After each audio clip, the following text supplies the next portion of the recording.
आपका हार्दिक स्वागत है हमारे YouTube चैनल पर। हमारे चैनल का उद्देश्य एक पूर्णतः शिक्षात्मक और आध्यात्मिक सामग्री को जनमानस के बीच फैलाना है। हम इस चैनल के माध्यम से लोगों को ज्ञान और चेतना में सुधार करने के लिए जागरूक करने का प्रयास करते हैं।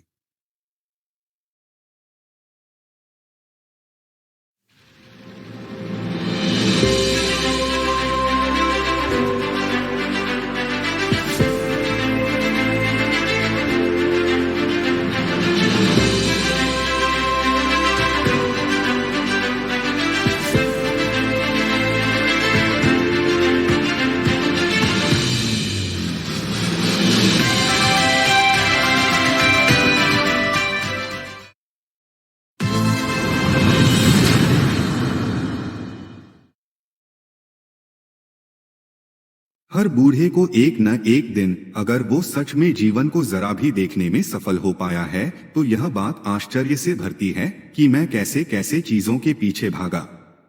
धन, पद, मोह, स्त्री, पुरुष, क्या क्या खोजता फिरा। भरोसा नहीं आता कि ये सब मैंने खुद किया है। अब तुम चकित होकर सोचते हो कि कितना मूर्ख था मैं, कितना अज्ञानी था मैं कि मैंने पूरी जिंदगी मूल्यहीन चीजों के पीछे दौड़ने में लगा दी।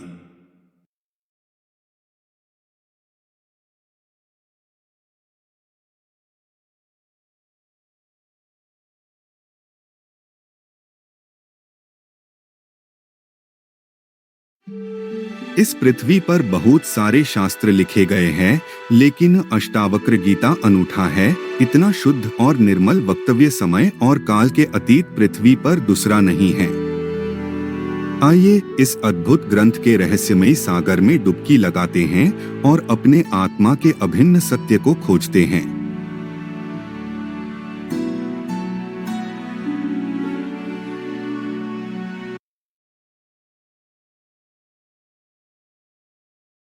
अष्टावक्र सूत्र प्राचीन भारतीय आचार्य अष्टावक्र ऋषि द्वारा लिखित एक महत्वपूर्ण ग्रंथ है।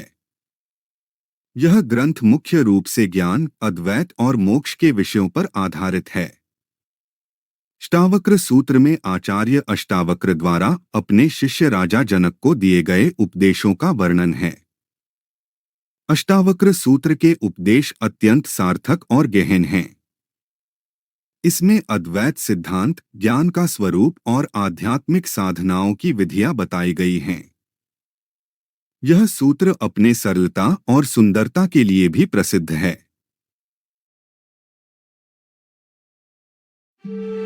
युग बीते पर सत्य न बीता, सब हारा पर सत्य न हारा।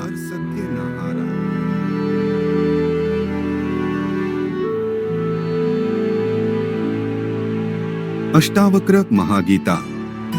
अष्टावक्र गीता के आधार पर महर्षि अष्टावक्र के दृष्टांत।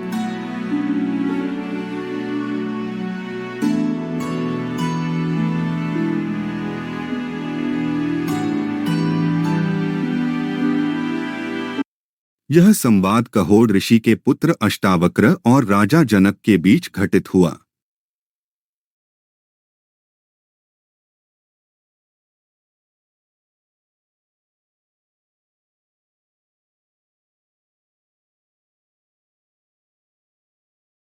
अगर वस्त्र को ही देखे तो वस्त्र धागे से अलग मालूम होता है।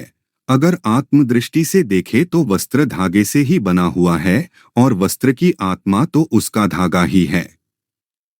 इसी प्रकार जगत अज्ञान दृष्टि से ब्रह्मा से अलग प्रतीत होता है और आत्मदृष्टि से जगत आत्मरूप ही है।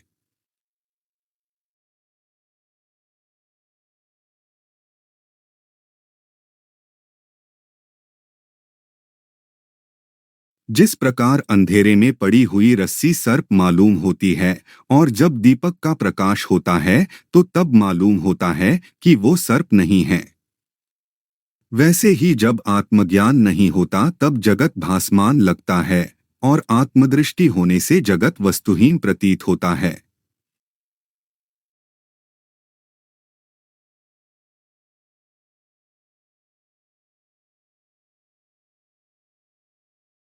जिस प्रकार घट मिट्टी से ही उत्पन्न होता है और अंत में मिट्टी में ही विलीन हो जाता है, जैसे अलंकार सोने से उत्पन्न होते हैं और अंत में सुवर्ण में ही विलीन होते हैं, वैसे ही अंत में सृष्टि नष्ट होती है, सब कुछ परमात्मा में ही समा जाता है।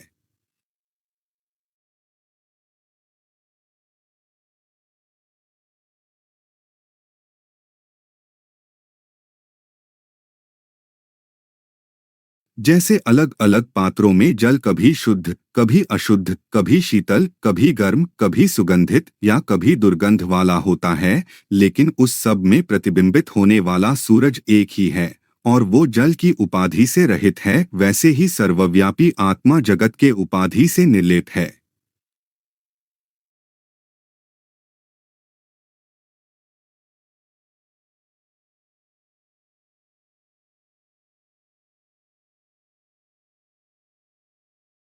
जगत के विषयों में जो प्रीति है वो सिर्फ आत्मा के अज्ञानवश होती है, जैसे सीपी का अज्ञान होने से रजत की भ्रांति होती है। इसलिए जिनको भी आत्मज्ञान हुआ है उनमें किसी भी विषयों की प्रीति नहीं होती।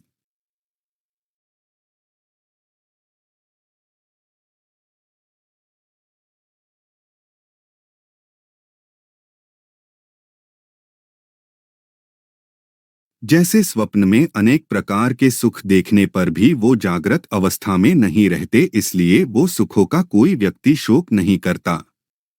वैसे ही धन, वस्तुएं आदि जो आपके पास है उसका वियोग होने पर भी उसका शोक नहीं करना चाहिए, क्योंकि वो सब नश्वर है।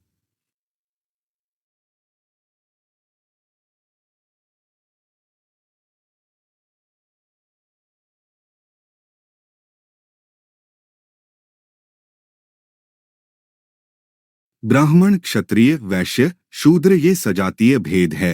मनुष्य, पशु, पक्षी ये विजातीय भेद है। और मुख, हाथ, पैर ये स्वगत भेद है। ये तीन भेद आत्मा के विषय में नहीं है, क्योंकि आत्मा एक है और सर्वव्यापी है। इसलिए आत्मा में जो लीन है वो आत्मस्वरूप है।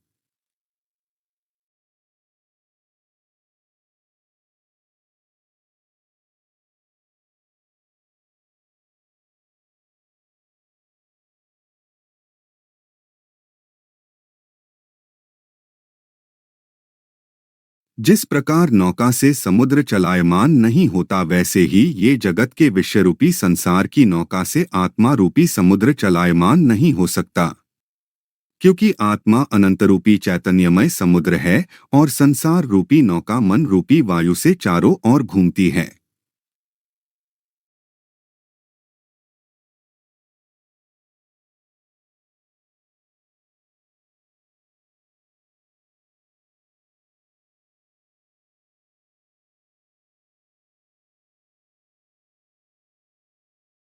हमारे YouTube चैनल को सब्सक्राइब करने के लिए धन्यवाद। आपका समर्थन हमारे लिए महत्वपूर्ण है। हमें खुशी हो रही है कि आप हमारे चैनल को चुना है और हमें सपोर्ट कर रहे हैं। ऐसे ही वीडियोज बनाने की प्रेरणा हमें मिलती रहेंगी। धन्यवाद।